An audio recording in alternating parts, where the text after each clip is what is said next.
الحمد لله رب العالمين وبه نستعين على أمور الدنيا والدين وصلى الله على نبينا وسيدنا محمد وعلى آله وصحبه أجمعين أما بعد.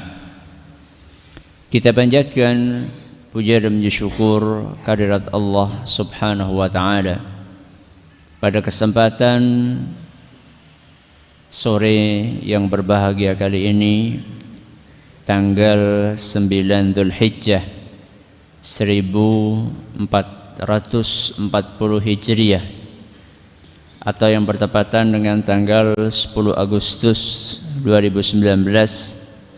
Kita masih kembali diberi kekuatan, kesehatan, hidayah serta taufik dari Allah Jalla wa'ala, sehingga kita bisa menghadiri acara pengajian umum menjelang buka puasa di Masjid Agung Darussalam Purbalingga. Kita berharap semoga Allah Subhanahu wa taala berkenan untuk melimpahkan kepada kita semuanya ilmu yang bermanfaat, sehingga bisa kita amalkan sebagai bekal untuk menghadap kepada Allah Jalla wa'ala. Allahumma amin. Salawat dan salam senantiasa tercurahkan kepada junjungan kita Nabi Agung Muhammad sallallahu alaihi wasallam, kepada keluarganya, sahabatnya dan umatnya yang setia mengikuti tuntunannya hingga di akhir nanti. Para hadirin dan hadirat sekalian yang kami hormati, dan juga segenap pendengar Radio Insani 88.8 FM di Purbalingga dan sekitarnya, serta para pemirsa Yufi TV dan Niaga TV yang mudah-mudahan senantiasa dirahmati oleh Allah Azza wa Jalla. Salahkah manusia memiliki keinginan? Salah atau tidak? Salah atau tidak? Tidak. Salahkah manusia memiliki cita-cita? Salah atau tidak? Tidak. Yang salah apa? Yang salah memaksa agar keinginannya harus tercapai. Yang salah adalah ketika seseorang memaksa cita-citanya harus dia dapatkan. Ada seseorang yang sudah nggak pengen kerja lagi, sudah nggak pengen kerja. Ibu-ibu yang empet-empetan di bawah bisa naik ke lantai 2. Yang empet-empetan di bawah bisa naik ke lantai 2. Lantai 2 masih kosong, bisa lewat tangga. Sampai mana tadi? Ada seseorang sudah malas kerja.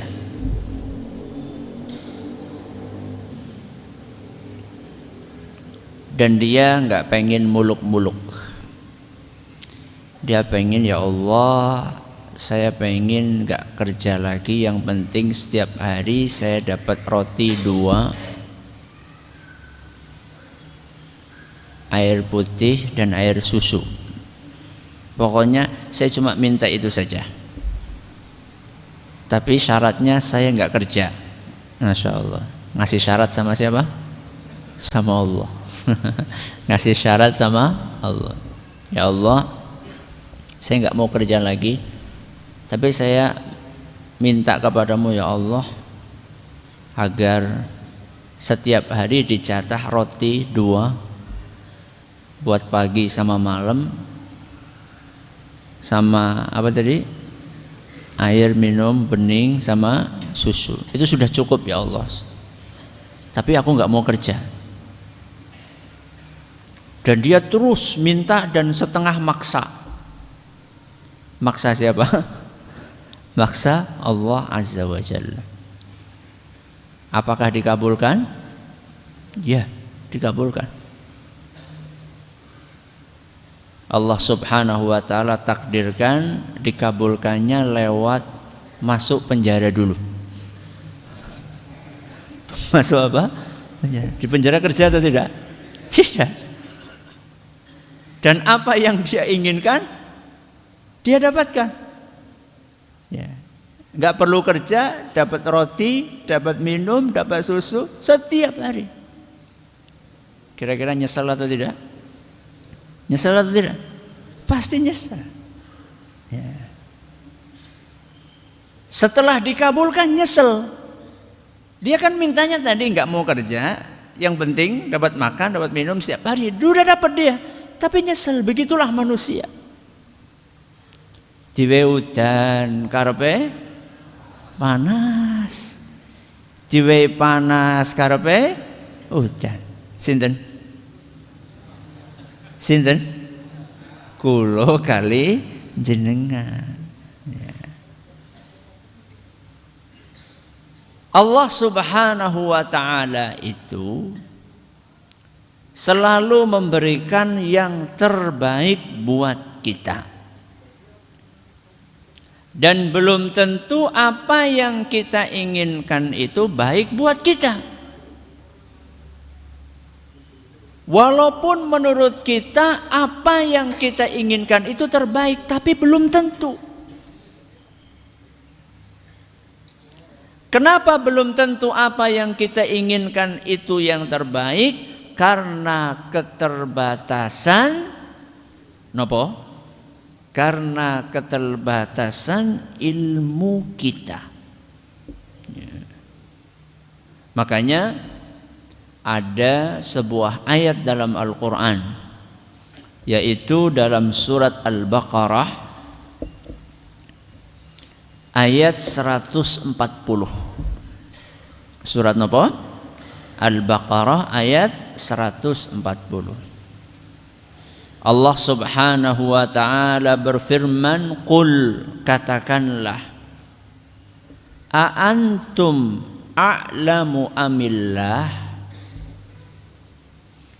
Katakanlah, kalian lebih tahu atau Allah yang lebih tahu? Rasulullah Shallallahu Alaihi Wasallam disuruh menyampaikan pertanyaan ini. Apa pertanyaannya? Yang lebih tahu itu kalian atau Allah? Kira-kira jawabannya apa? Apa jawabannya? Ya mesti sepakat semua bahwa yang lebih tahu adalah Allah. Walaupun ayat ini redaksinya adalah pertanyaan, a antum a'lamu amillah, lebih tahu siapa sih kalian atau Allah? Akan tetapi yang dimaksud dari ayat inilah penegasan, penekanan bahwa kita itu tidak ada apa-apanya dibandingkan Allah Azza wa Jalla. Jadi kalau judul pengajian ini siapa yang lebih tahu, ya jawabannya Allah Subhanahu wa ta'ala. Pernah jenengan pergi ke dokter gigi? Pernah? Dokter gigi itu ketika sudah berhadapan dengan pasiennya, kan nuwun sewu sekarpe dewek nggih. Sekarpe sinten? Dokter ya? Pak, buka mulut, mangap. Jangan tutup dulu ya, tetap mangap ya. Betul? Nurut nggak jenengan? Nurut. Nggak cukup hanya sekedar buka mulut. Ya. Ayo Pak, coba kumur-kumur, manut, kumur-kumur, ya, dibuang, kumur lagi, terus. Gak cukup sampai di situ, ngambil bor. Ngambil apa? Bor. Gak cuma ngambil bor aja, terus di nah. Kita meringis-meringis bagaimanapun juga tetap dokter bentar lagi, ayo Pak, kumur lagi, kumur. Ya. Bor lagi, kumur lagi, bor lagi, kumur lagi. Nggak cukup ngebor, ngambil tang. Ngambil apa? Tang. Kemudian dicabut mak jedas sampai keluar darahnya, kumur lagi, terus gitu. Pernah nggak jenengan menemukan ada pasien digitukan sama dokter terus protes? Ada? Wonten apa mboten? Coba ngacung yang protes. Gak ada. Kenapa nggak ada yang protes? Karena percaya. Kenapa percaya?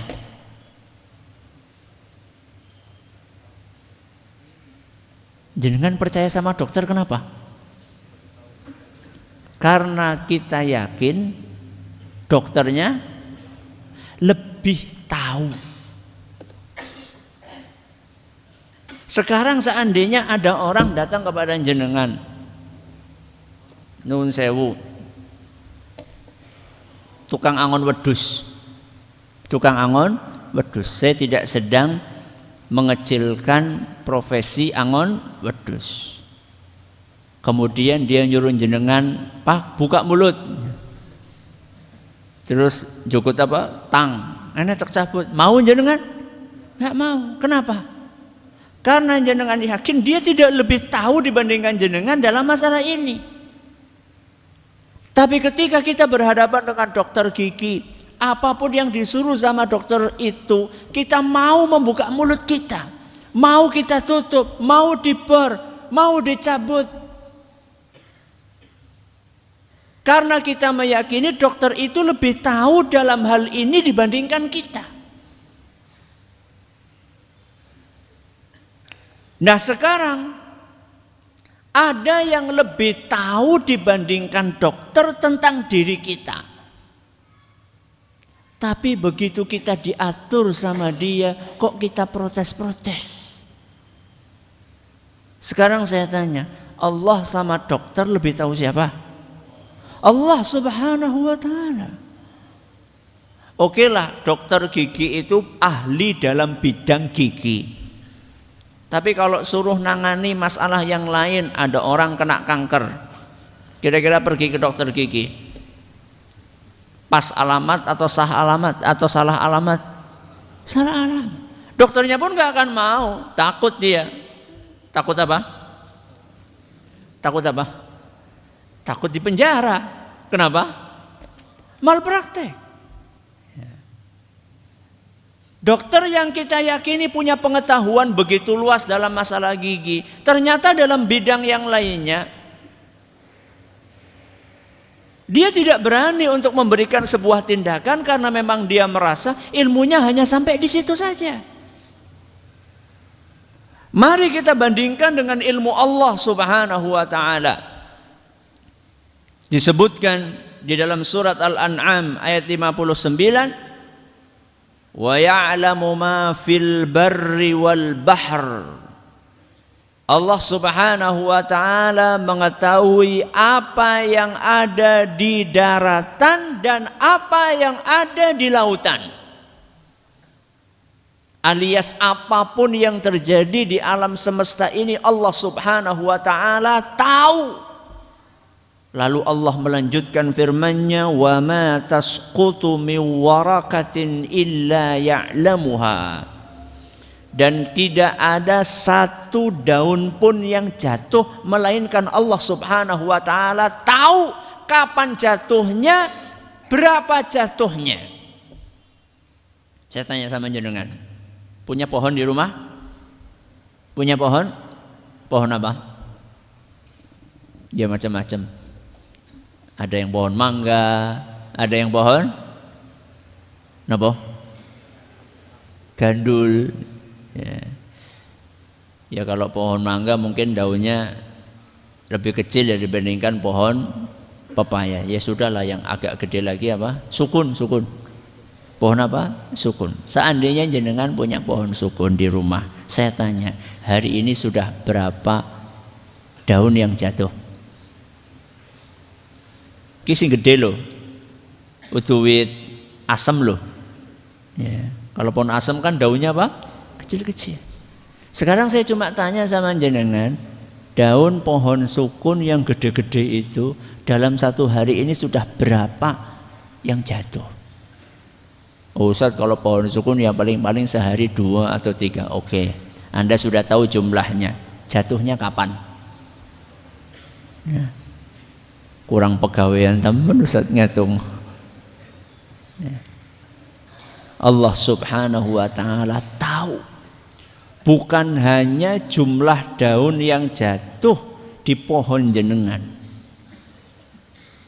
Bukan hanya jumlah daun yang jatuh di pohon yang ada di Purbalingga. Bukan hanya jumlah daun yang jatuh di Indonesia. Akan tetapi Allah Subhanahu wa ta'ala mengetahui jumlah daun yang jatuh di seluruh dunia. Kapan? Hari ini? Hari ini saja? Bukan. Allah mengetahui jumlah daun yang jatuh, kapan jatuhnya, di mana jatuhnya, mulai ada bumi sampai hari kiamat terjadi. Allah Subhanahu wa ta'ala tahu itu semua. Bahkan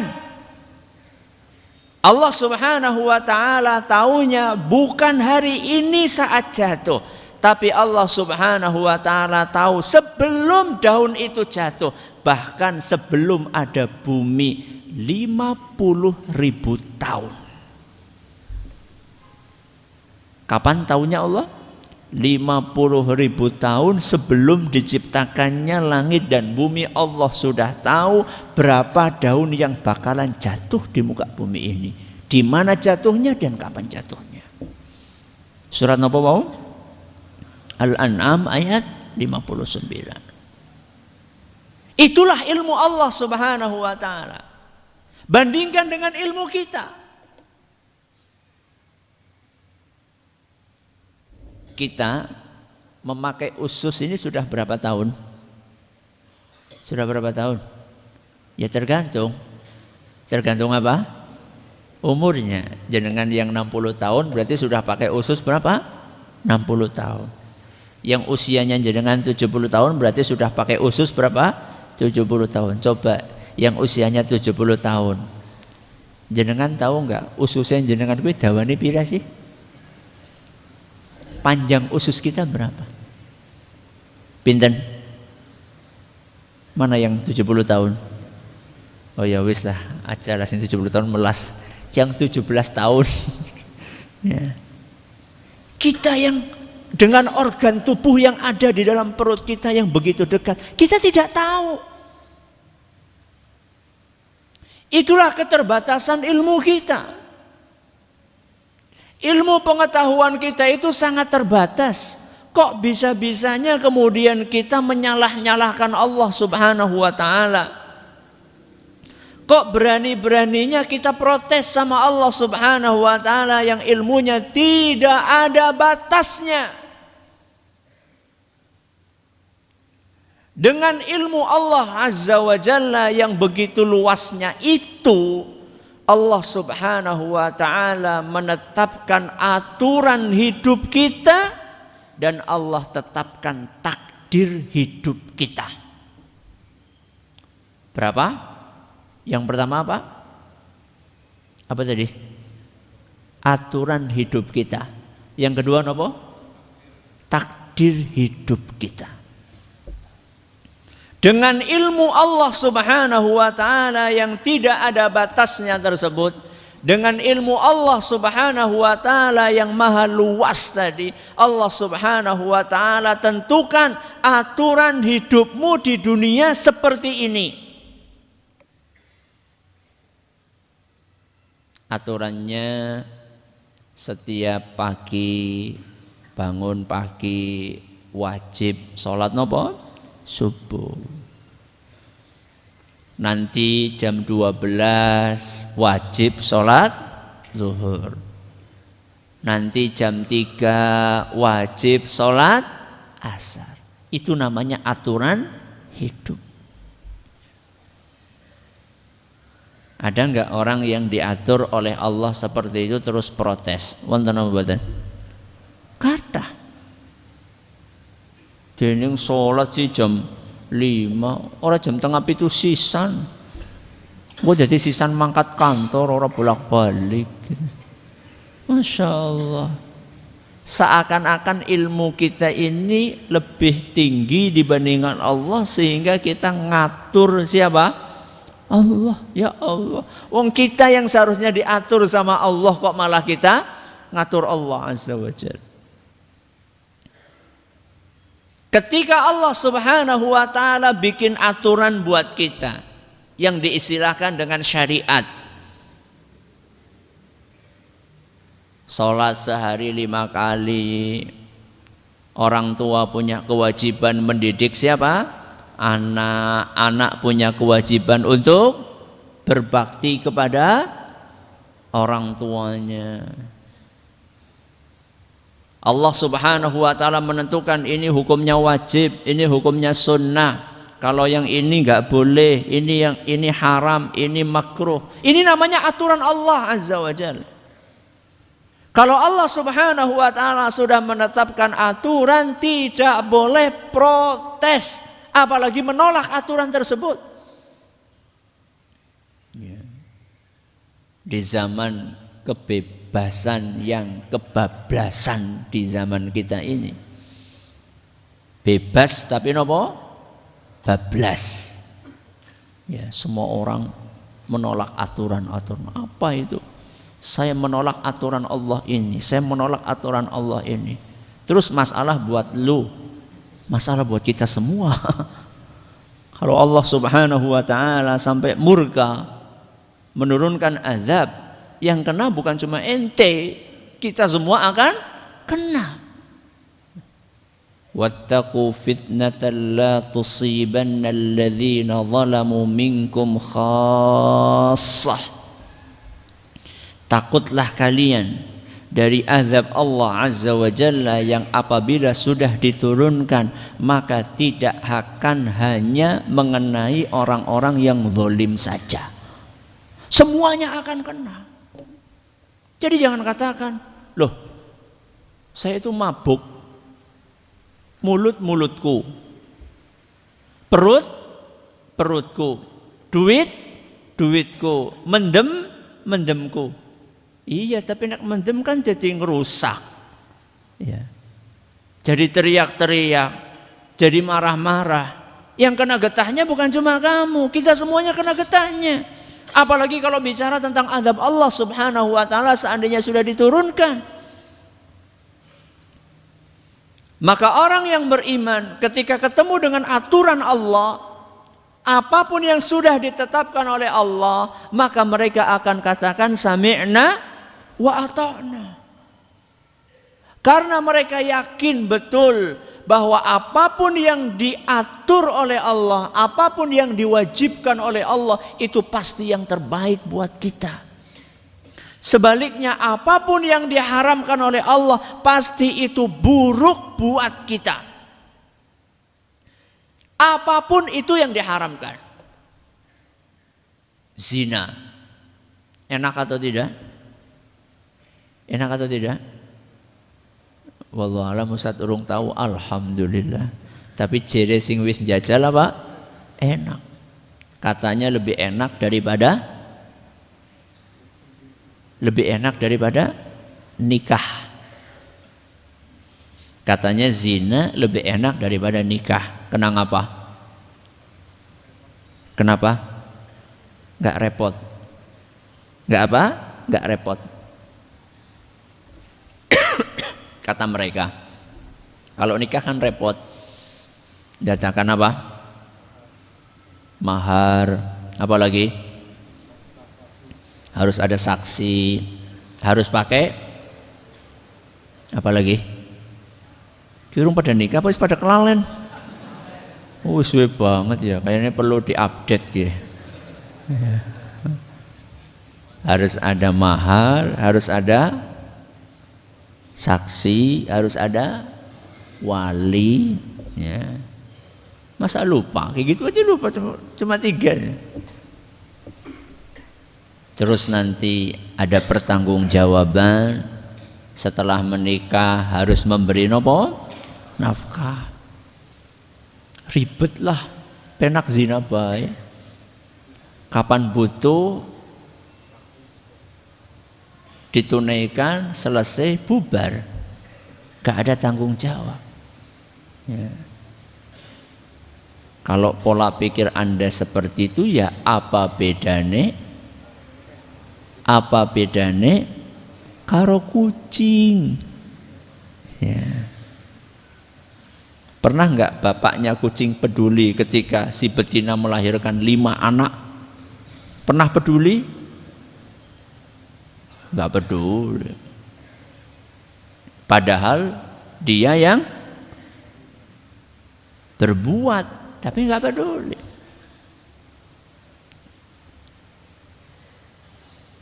Kucing dosa nggak berbuat seperti itu? Dosa nggak? Kenapa? Iya hewan, saya tahu hewan. Siapa bilang manusia? Kucing dosa nggak? Enggak. Kenapa? Karena kucing bukan makhluk yang mukallaf. Mukallaf niku napa to? Mukallaf itu yang diwajibkan untuk menjalankan syariat. Kucing itu enggak masuk. Yang mukallaf siapa? Wa ma khalaqtul jinna wal insa illa liya'budun. Sinten? 2, jin sama manusia. Lu benak teman kucing yang ngono nek arep dadi kucing. Ya. Kita ini sudah ditakdirkan sama Allah menjadi manusia, bukannya bersyukur. Ya. Malah pengen jadi kucing. Si kepriwe. Ya. Kucing bukan makhluk Allah yang mukallaf, karena kucing tidak dikasih sama Allah apa? Akal. Tapi kan kucing bisa ngakal, Ustaz. Yang dimiliki sama binatang itu adalah nopo? Insting, bukan apa? Bukan akal. Maka ketika Allah Subhanahu wa taala mengharamkan perzinaan, berarti memang zina itu buruk buat kita. Betapa banyak anak-anak yang terbengkalai, yang lahir setelah ada perzinaan, kemudian gak ada yang peduli. Masih agak mending ibunya mau merawat. Berapa kali kasus setelah melahirkan anaknya ditinggal, ada yang dibuang di tempat sampah, naudzubillahi min dzalik. Sing mandan ngakal ya ditinggal nang ngarepe omahe bidan. Ya. Ada seperti itu. Saya pernah ngisi di suatu daerah, suami istri dokter. Ya, berapa kali itu di depan rumahnya dapat kiriman paket. Bayi masih merah. Ya. Iki mandan ngakal ki wong. Ditaruhnya di mana? Di depan rumahnya dokter. Yang lebih jahat lagi dibuang di tempat sampah. Terus siapa yang tanggung jawab?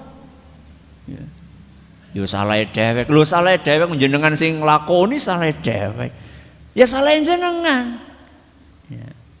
Jadi ketika Allah Subhanahu wa taala mengharamkan perzinaan, itu karena zina ini jahat. Zina itu menjijikkan. Makanya Allah Subhanahu wa taala juluki zina sebagai fahisyah. Jadi zina itu dosa spesial yang dijuluki oleh Allah dengan fahisyah. Fahisyah itu sesuatu yang menjijikkan. Ya. Makanya Allah berfirman, wa yuhillu lahumut thayyibat wa yuharrimu 'alaihimul khaba'ith. Allah Subhanahu wa taala menghalalkan yang baik-baik, mengharamkan yang buruk-buruk. Berarti apapun yang diharamkan oleh Allah pasti buruk.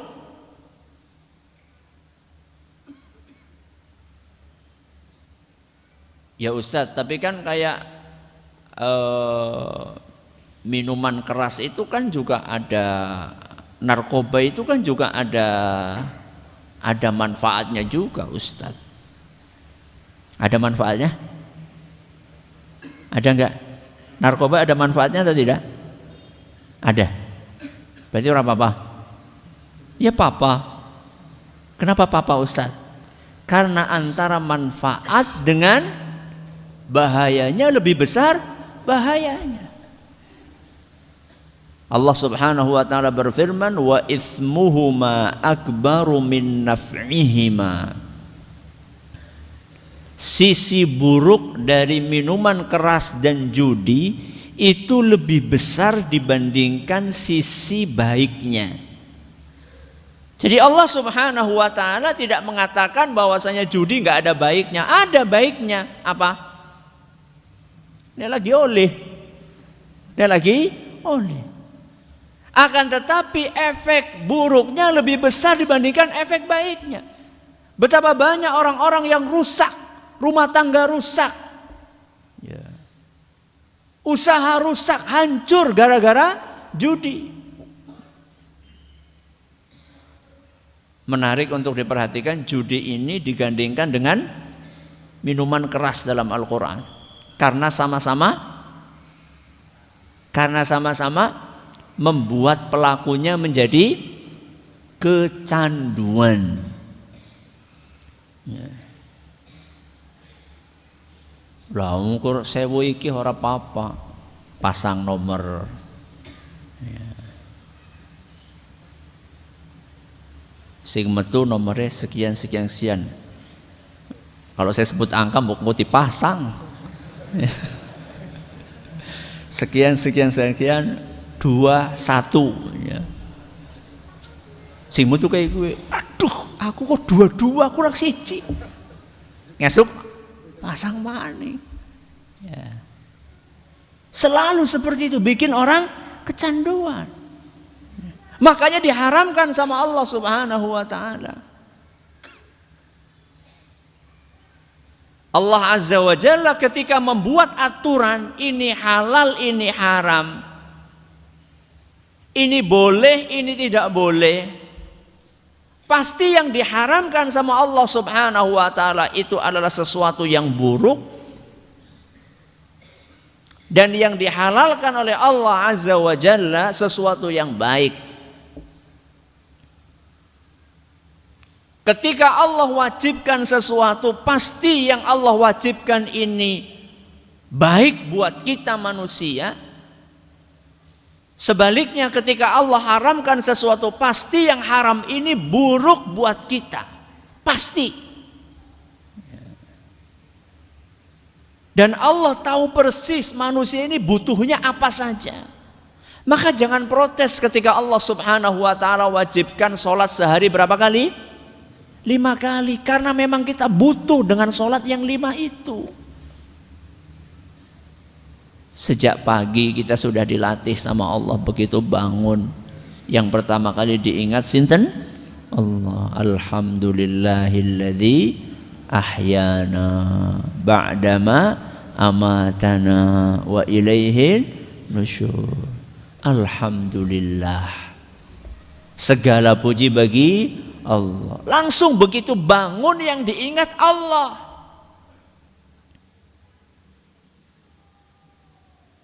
Setelah itu kemudian siap-siap berangkat kemana? Ke masjid. Kita awali hari kita dengan mengingat Allah Azza wa Jalla, dengan menggantungkan nasib kita kepada Allah. Karena manusia Allah tahu tidak mungkin bisa lepas dari bantuan Allah. Makanya begitu bangun pagi langsung diingatkan sama Allah. Ayo, baca doa, berangkat ke masjid, tunaikan sholat subuh berjamaah. Setelah selesai zikir semuanya, silahkan beraktivitas. Allah tahu. Aktivitas ini membuat kepala menjadi nopo? Panas. Fisik menjadi capek, maka perlu diistirahatkan. Jam pinten? Jam 12. Istirahat dulu. Iya nyong ya istirahat, Ustaz turu, udu turu maksudnya. Istirahatkan otak kita, istirahatkan fisik kita. Yang butuh istirahat itu bukan cuma fisik, otak kita juga butuh istirahat. Ya. Sebagaimana HP bisa ngehang, otak juga bisa ngehang. Kenapa ngehang? Error. Ya. Yang bisa error itu bukan cuma HP saja, bukan cuma komputer saja. Otak kita juga bisa error. Kapan? Ketika tidak diistirahatkan. Istirahatnya orang yang beriman adalah ketika sholat. Makanya Rasulullah SAW berkata kepada Bilal, ya Bilal, aqimis shalah, arihna biha. Wahai Bilal, ayo azan. Ya. Kalau sudah azan, ayo Bilal qomat. Kita pengen istirahat dalam sholat kita. Masya Allah. Berarti kalau istirahat itu rasanya apa? Plong gitu ya. Panjenengan kalau lagi sholat plong napa mboten? Plong. Masya Allah. Berarti tambah suwe tambah plong ya. Ju'ilat qurratu aini fis shalah. Kata Nabi SAW, hiburanku itu ketika sholat. Berarti kalau lagi sholat itu nyaman sekali, nikmat. Orang itu kalau lagi merasa nikmat, semakin lama semakin apa? Nikmat. Berarti kalau lagi sholat, suratannya tambah dawa, tambah nikmat. Temenan gitu. Ya. Atau mulai waktu kayak beda. Waktu kayak orang penak temen kerungun. Allah tahu bahwa siang itu kita butuh istirahat. Oke, setelah selesai sholat, oke sekarang kita istirahat fisik.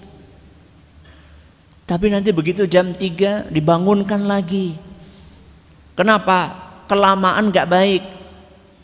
Cukup tidur siang itu setengah jam, 1 jam sudah cukup, jangan kelamaan. Makanya orang yang tidur bablas, ya, habis zuhur tidur bablas nganti maghrib, alasannya lagi puasa Arafah. Ya. Itu ketika bangun nyaman nggak? Nyaman atau tidak? Wallahi tidak nyaman, tidak nyaman. Kenapa? Kelamaan. Allah tahu fisik manusia itu siang-siang kalau butuh tidur itu nggak usah lama-lama. Makanya justru kalau Rasulullah SAW di zaman beliau itu tidur siangnya itu qabla zuhur malah. Kapan? Qabla zuhur. Ya, jam 11 gitu ya, mulai tidur. Cuman kan kalau sekarang kita rata-rata kerjanya, sekolahnya sampai apa? Zuhur. Bahkan sampai jam 1. Makanya tidak ada masalah, yang penting tidur apa? Siang, nggak usah lama-lama. Setengah jam sudah cukup fresh. Nanti kita baru bangun. Asar kita berangkat ke masjid. Setelah asar gimana fisik kita? Enak. Walaupun pertama kali bangkit rasanya gak enak. Itulah yang namanya ujian. Ujian melawan nafsu. Nafsu apa? Ya nafsu tidur tadi. Kita lawan, tapi begitu kita berhasil melawan, pada asar enak. Makanya panjenengan pada asar volley. Semangat? Semangat. Walaupun tadi ketika bangun berat, lemes. Tapi ketika kita lawan nafsu tersebut, kemudian kita berangkat ke masjid. Dan sampai di masjid, kemudian kita sholat dengan baik. Setelah selesai sholat, fresh tubuh kita. Karena kita ikut aturan Allah. Gak lama kemudian ada maghrib, kemudian ada apa? Isya. Ini aturan Allah. Allah tahu persis bahwasannya manusia setiap harinya minimal butuh untuk sholat berapa kali? 5 kali. Waktunya sudah pas sesuai dengan yang diatur oleh Allah. Jadi nggak usah diajukan, nggak usah diundur.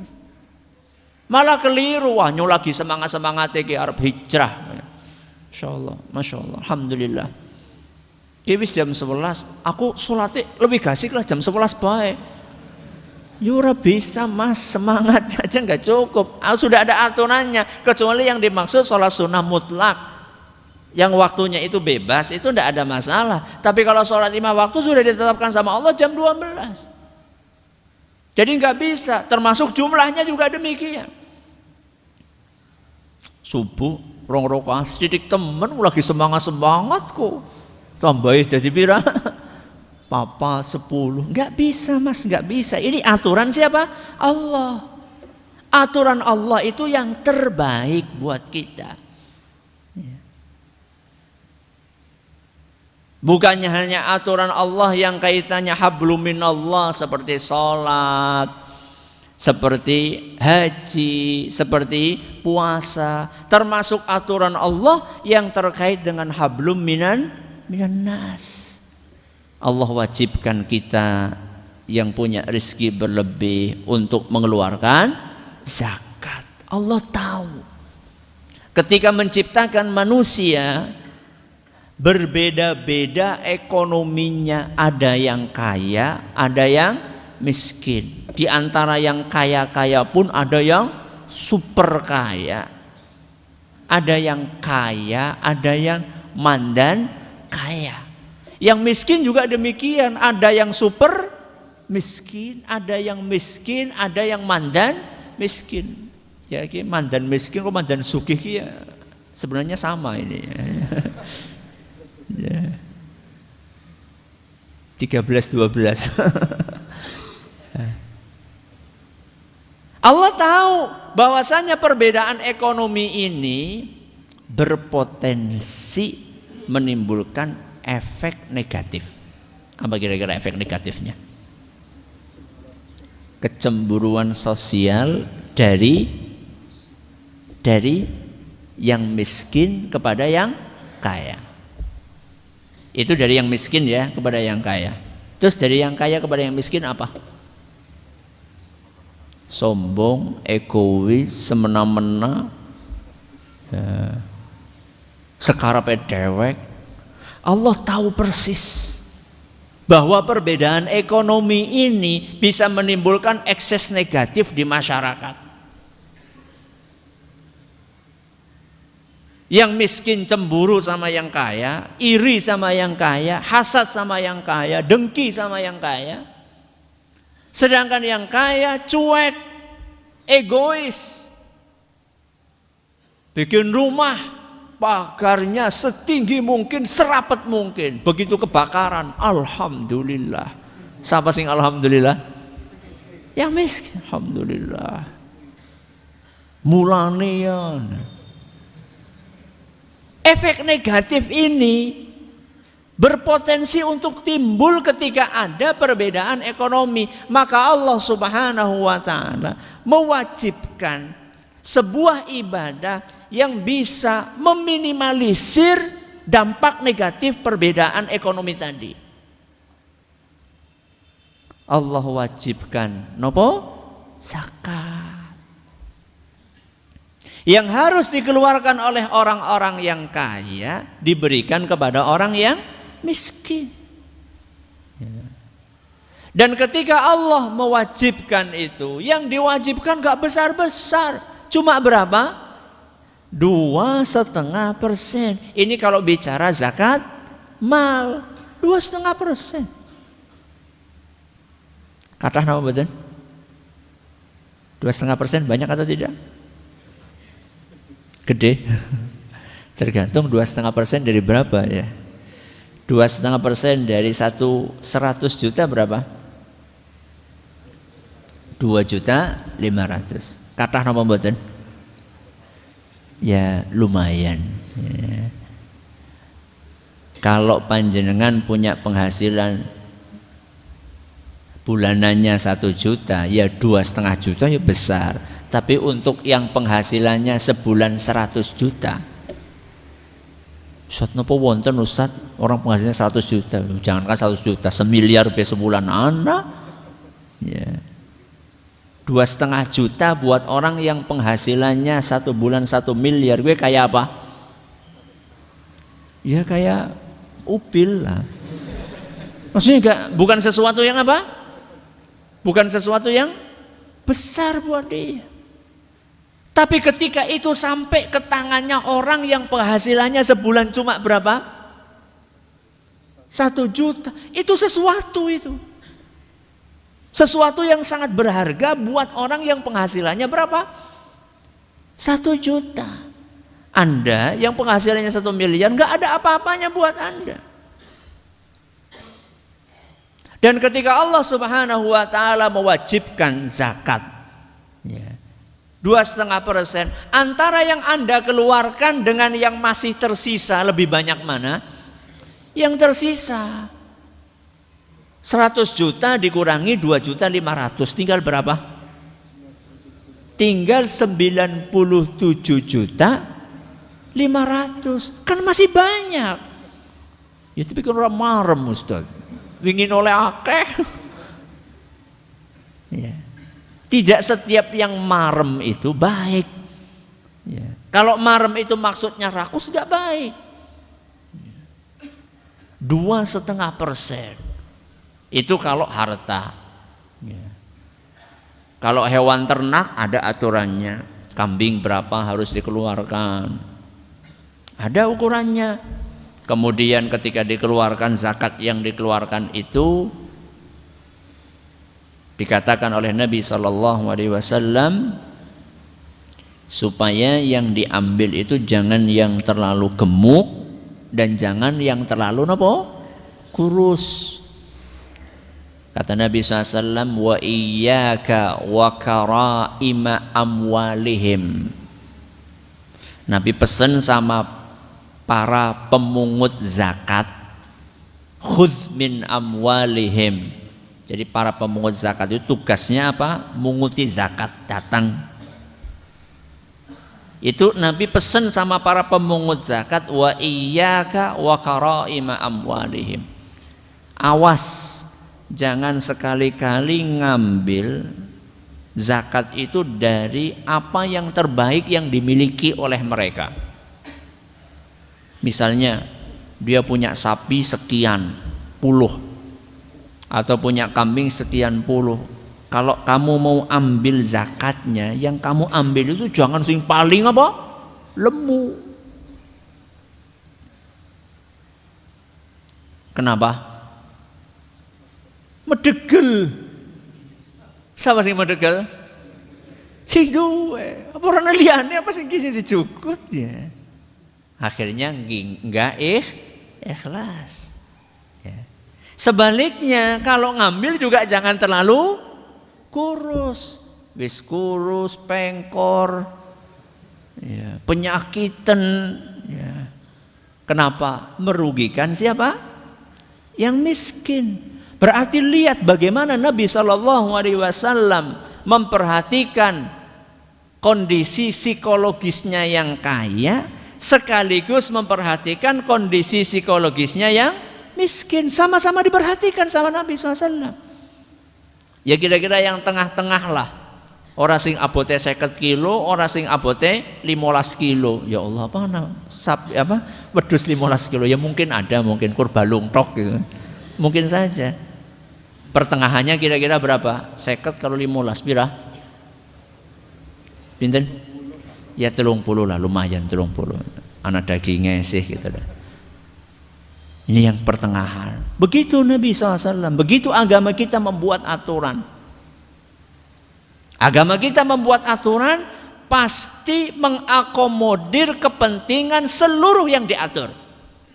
Zakat, orang kaya diakomodir kepentingannya, orang miskin diakomodir. Aturan hubungan antara pemerintah dengan rakyat, kepentingan pemerintah diakomodir, kepentingan rakyat diakomodir. Semuanya diakomodir. Itulah luar biasanya aturan Allah Azza wa Jalla. Maka kita sebagai seorang muslim, begitu ketemu dengan aturan Allah, disebutkan dalam Al-Quran, disebutkan dalam hadis Nabi SAW, sudah nggak usah banyak protes. Cukup nopo? Sami'na wa ata'na. Itu yang pertama, aturan Allah. Yang kedua apa tadi? Apa? Takdir Allah. Dengan ilmunya Allah Subhanahu wa ta'ala menentukan takdir kita masing-masing. Semuanya sudah ditakdirkan oleh Allah Azza wa Jalla. Jadi keliru kalau misalnya takdir itu hanya kaitannya dengan masalah istri, mati, rizki. Bukan hanya itu, semuanya. Kita sekarang ini berangkat ke sini, sudah ditakdirkan sama Allah atau belum? Sudah. Termasuk ketika tadi di jalan itu ada halangan. Ya, sudah pengen gasik sampai sini, ternyata bane kempes, sudah ditakdirkan sama Allah. Jadi nggak usah protes, kepriwe sih orang ngaji malah kempes, wingi nonton ebek malah orang kempes.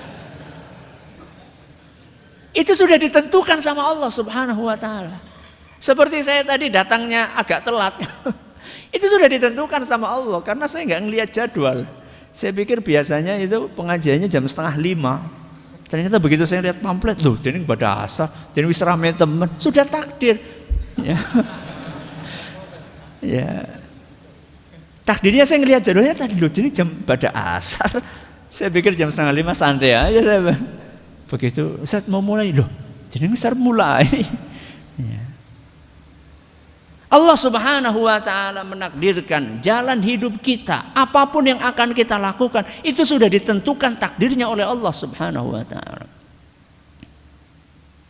Dan Allah Azza wa Jalla tidak akan menakdirkan sesuatu bagi seorang yang beriman, syaratnya kudu napa? Iman. Melainkan pasti takdir itu yang terbaik, pasti.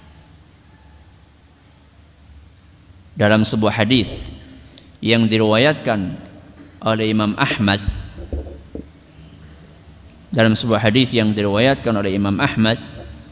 dan hadis ini dinyatakan sahih oleh Imam Ibnu Hibban dan juga oleh Syekh Al-Albani, Rasulullah sallallahu alaihi wasallam bersabda, innallaha la yaqdi lil mu'mini qada'an illa wa kana khairan lahu.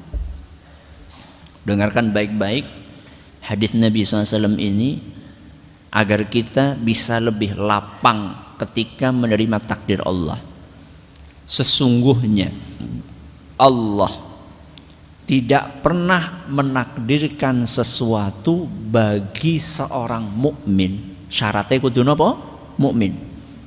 Sesungguhnya Allah tidak pernah menakdirkan sesuatu bagi seorang mukmin melainkan pasti takdir itu yang terbaik buat dia. Ini kaidah untuk menghadapi takdir Allah. Tidaklah Allah menakdirkan sesuatu bagi seorang mukmin, termasuk mukminah, ya, melainkan pasti takdir itu adalah yang terbaik buat dia. Walaupun kadang-kadang kita merasa takdir itu pahit. Contoh, dewek wis ngarep-ngarep pengen nikah karo si Anu. Ternyata si Anu itu nikahnya sama si Anu yang lain. Pahit apa mboten? Hah? Pernah mengalami toh? Pahit memang. Tapi ketika kita ingat hadis Nabi SAW tadi, maka sepahit apapun akan terasa manis. Kenapa? Karena memang itu bukan jodoh kita. Nek jodohnya dewek ora bakal melayu mengendi-ngendi, mesti melayune mengeneh. Pasti itu. Ketika ternyata si Anu tersebut nikahnya sama si Anu yang lain, berarti si Anu yang pertama itu memang bukan jodohnya kita, tapi jodohnya si Anu yang kedua. Selesai masalah. Kayak gitu kok sampai orang metu omah seminggu. Ya. Mangan jadi ora enak lah jan. Angel digawe dewe. Kenapa antum enggak ngaji akhi? Sedang patah hati Ustaz. Patah hati sambung maning. Seakan-akan itu wanita di muka bumi cuma si Anu. Ya Allah, akeh-akeh. Ya akeh tapi orang nasi gelem. Ada. Ya. Ya tapi kan saya sudah proses berkali-kali terus gagal Ustaz. Kira-kira bagaimana? Oh berarti Anda perlu memantaskan diri terlebih dahulu. Perlu memperbaiki diri terlebih dahulu. Allah berfirman apa dalam Al-Quran? Fattayyibatu lit-tayyibin. At-tayyibatu lit-tayyibin. Wanita yang baik itu Allah persiapkan buat laki-laki yang baik. Allah mungkin menginginkan kamu itu nikahnya sama laki-laki yang baik, tapi kamunya belum baik. Makanya perbaiki dulu. Perbaiki akhlaknya, perbaiki ilmu pengetahuannya, ditambah lagi ngajinya, ditingkatkan keimanannya kepada Allah. Maka orang yang beriman menghadapi takdir Allah, sepahit apapun dia tetap bisa lapang dadanya. Entah itu kaitannya dengan masalah jodoh, termasuk kaitannya dengan masalah rizki. Makanya orang yang beriman nyari rizki, nyari dia. Tetap kerja. Tidak kemudian dia katakan, lah wis ditentukan takdirnya ya wis lah. Mangsane uli ya uli. Ya kayak tadi di awal cerita yang minta apa tadi? Sorosa kerja, si penting bisa mangan. Ya wis ngono mlebu penjara. Orang yang beriman itu dia yakin dengan takdir Allah, rizkinya sudah ditentukan, tapi dia tetap kerja. Karena memang Allah nyuruh kita untuk ikhtiar.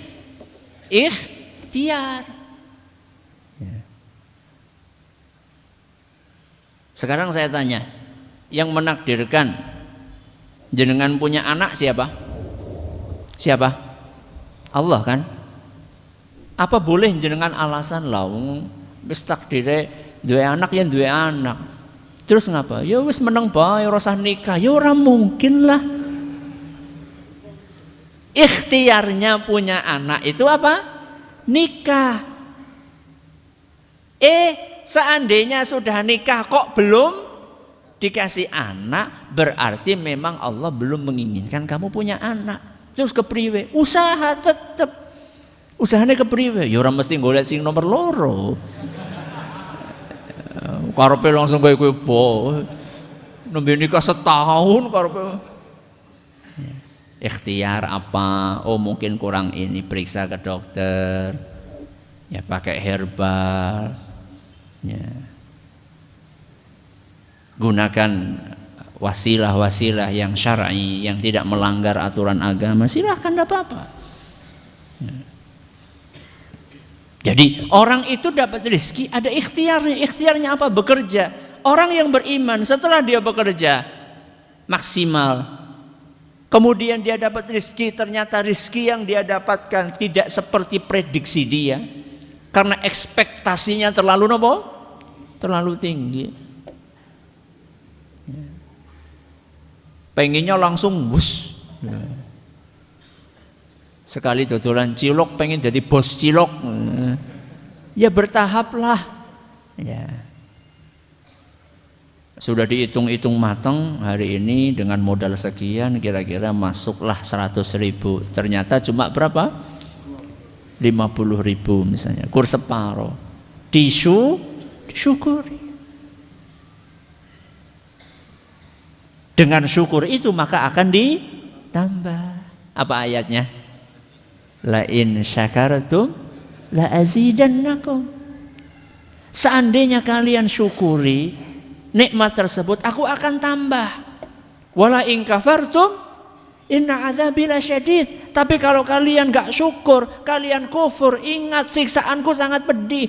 Ini peringatan dari Allah Subhanahu wa taala. Orang itu hidupnya susah karena dia malas syukur kepada Allah Azza wa Jalla. Alhamdulillah Ustaz, saya sudah punya istri satu, saya syukuri betul Ustaz. Ben ngapa? Ditambah itu enggak mesti jumlahnya. Ya, ditambah itu mungkin anaknya, mungkin rizkinya, macam-macam. Ya mungkin juga ditambah juga istri, mungkin juga gitu loh. Itu tidak menutup kemungkinan. Ya. Jadi Allah Subhanahu wa taala menentukan jalan hidup kita. Takdirmu kuliah di fakultas anu, padahal sudah membayangkan pengen kuliah di kampus yang bonafit misalnya, di Bandung, ITB misalnya. Ternyata mampirnya nang Purbalingga. Ya, Unsud, fakultas apa Purbalingga itu? Teknik, ya Allah, Purbalingga. Kayaknya madesu temen kayaknya. Subhanallah. Begitu kuliah di Purbalingga, ketemu dengan pengajian di Masjid Agung Purbalingga. Oh ternyata ini ya mungkin hikmahnya. Ini baru satu yang ketahuan. Besoknya ketemu jodoh, akhwat Purbalingga juga. Oh ini hikmah yang kedua. Ternyata banyak sekali hikmahnya. Ya nggak mesti harus itu hikmahnya. Ini cuma sampel saja, cuma contoh saja. Ya. Jadi Allah Subhanahu wa taala dengan ilmunya yang maha luas tadi, Allah mengetahui apa yang terbaik buat kita. Apa pekerjaan yang terbaik buat kita? Apa rizki yang terbaik buat kita? Siapa pasangan yang terbaik buat kita? Allah itu tahu. Tugas kita sebagai seorang manusia berikhtiar. Setelah berikhtiar, berdoa kepada Allah Subhanahu wa taala. Kalau bingung ini mana yang baik, nopo? Istikharah. Istikharah. Nopo istikharah? Salat mohon petunjuk kepada Allah Azza wa Jalla. Dan ketika orang istikharah itu bukan kemudian sudah punya pilihan, pokoknya kudu kayak kiye, kuwi jenenge kudu apa? Istikharah. Istikharah itu coba lihat apa doanya. Allahumma inni astakhiruka bi'ilmika wa astaqdiruka biqudratika wa as'aluka min fadlikal azim fa innaka taqdiru wa la aqdir wa ta'lamu wa la a'lam. Ya Allah, aku mohon petunjuk kepadamu, aku mohon bantuanmu.